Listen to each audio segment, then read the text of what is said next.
Going 150 miles an hour in a 19-foot boat might sound insane to most folks. Well, it is.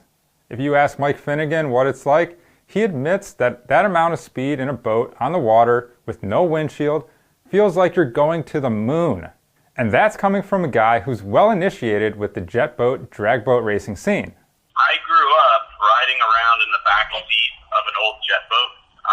It was a 1971 Rogers custom boat Cyclone, and my parents had bought it brand new in 1970, and I grew up riding around in the back seat, like inches away from a 455 old. That as a child I thought it wanted to kill me. Obviously, Mike survived, and with a 455 Olds next to him throughout his childhood, Mike learned to love the roar of a V8 engine. This influenced him to get into racing jet boats himself. You've likely seen his most recent jet boat setup, a 19-foot Peterson Place Craft called Game Over, with a 711 cubic inch twin-turbo Hemi engine in the back. We caught up with Mike to get all the details of the build, and it's our Engine of the Week.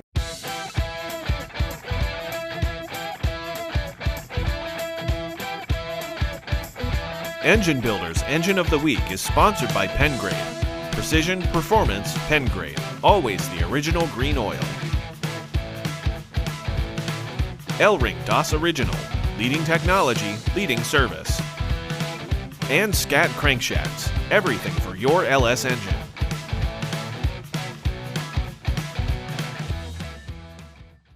Hey everyone, I'm Greg Jones for Engine Builder, and today we're going over the details of Mike Finnegan's twin-turbo Hemi jet boat engine. Like many of us, Mike couldn't always afford to have others do his engine work, so he needed to do it himself. Mike learned everything the hard way, and all that work has culminated with this most recent build, which Mike admits is fairly ridiculous and useless and not legal for any kind of modern jet boat racing. But he always wanted to build a twin-turbo kit himself and further his EFI learning. Finnegan's prior boat and engine, which was a standard bore space aluminum big block Chevy that made about 1,600 horsepower with a single stage of nitrous, had reached its limits.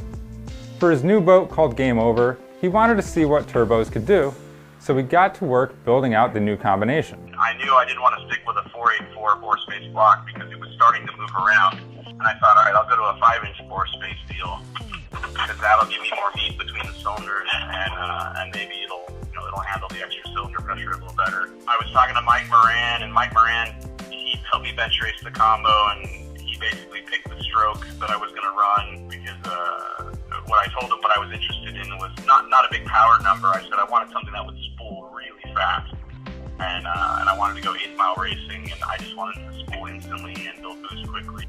With a giant stroke, 5-inch bore space engine, the cylinder head options Finnegan had were slim. He ended up going with a set of Sonny Leonard Hemi heads on a Brodix 5-inch bore space block.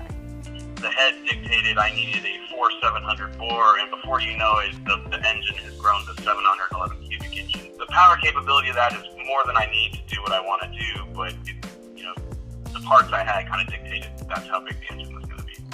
Inside, the engine features forged CP pistons, steel connecting rods rather than aluminum for added durability, a billet crankshaft, Manley valves, a comp cams camshaft, aluminum T&D rocker arms, a Jessel belt drive and Jessel 937 diameter bushed high bar lifters, a daily dry sump oiling system with a daily low profile billet pan, a Moroso dry sump tank, a belt driven air and fuel pump, and plumbing from Earls.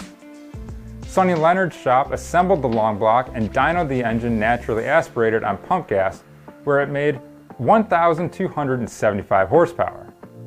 From there, Finnegan fabricated his own stainless steel turbo system and cold side piping and stuck 2 precision turbos on it. Precision turbos, 66mm blow-off valves, precision wastegates. The intake elbow is an aluminum deal that a friend of mine fabricated and welded together. Ignition is all controlled by Holly Dominator runs everything. It's the EFI, it's the data log, and the ignition system with a giant meter cooler from Precision. Basically an unlimited supply of fresh, cold lake water because it's a boat. And so the jet drive is feeding the heater cooler. The heater cooler heats the water up a little bit, and then it goes in through the front of the block and then dumps overboard out the back of the head cylinder head. After getting the 711 cubic inch twin turbo Hemi engine completed, Mike tuned it using the Holley Dominator EFI while out on the lake. I'm currently running it with 6-pound springs in the wastegate. I'd say conservatively at 6 pounds of boost, it's probably making 1,600 horsepower right now, but we could turn it up and do a lot of things which make a lot more power than that, I guess. I'll probably be comfortable running it right around 2,000 horsepower. While Mike was building the Hemi engine, he was also outfitting his new boat hull, a Peterson Place Craft from Peterson Boat Specialties in Lake Havasu City, Arizona. The hull is 19 feet 6 inches long and weighs 420 pounds, which is really light. Including the engine, the entire thing, ready to go racing, weighs around 1,600 pounds. Finnegan expects the Hemi engine should be good for at least 2 seasons before he'll need to do any serious refresh work. We know he's been having some serious fun with it out on the water already.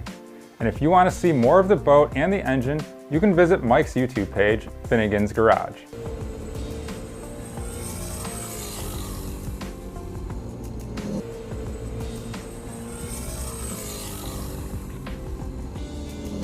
Well, that does it for this episode of Engine of the Week. Thanks to our sponsors, Pengrade 1, Scat Crankshafts, and Elring. Please like, comment, and subscribe if you haven't already. And if you have an engine that you'd like to see featured, please email me at gjones@babcocks.com. We'll see you next time.